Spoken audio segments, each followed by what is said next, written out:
Pernah nggak sih kamu capek banget sama hidup, terus kepikiran, sebenarnya aku lagi ngejar apa sih? Aku ngerasain itu pas baca buku Seporsi Mie Ayam Sebelum Mati.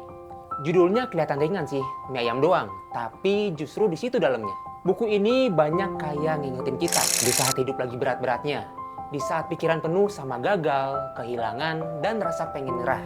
Yang kita butuhin bukan motivasi besar, kadang cuma hal kecil. Sesederhananya sih begini, makan mie ayam favorit, ketawa sebentar, atau ngerasa, oh iya, hidupku masih bisa dinikmati hari ini. Nah, di buku ini ada satu kalimat yang cukup nancap di kepala.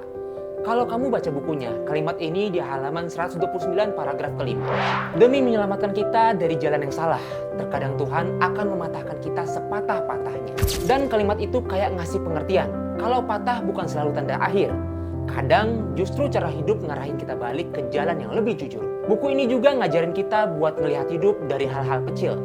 Kalau baca bukunya, ini ada di halaman 193 paragraf keempat. Ada satu momen tentang penjual kerupuk tunanetra yang bilang, lihatlah ke langit yang gak pernah bisa lihat saya lihat. Nikmati warnanya. Hargailah pencapaian di hidupmu meski itu hanya pencapaian kecil.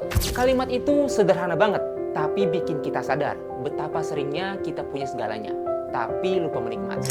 Masalah di hidup gak langsung selesai. Luka tetap ada, gagal tetap pernah terjadi. Tapi buku ini ngajak kita merenung bahwa hidup gak harus sempurna. Keindahan bisa muncul dari luka, dan kegagalan kadang cuma jalan muter buat dapat kesempatan kedua. Dan buku ini gak nyuruh kita jadi kuat, cuma ngajak kita bertahan. Dan ternyata bertahan hari ini aja itu udah cukup berani. Kalau kamu lagi capek, lagi pengen nyerah, mungkin kamu gak perlu jawaban hidup dulu. Mungkin kamu cuma perlu berhenti sebentar, bersyukur atas hal kecil yang masih kamu punya, dan nanya diri sendiri untuk dengan jujur.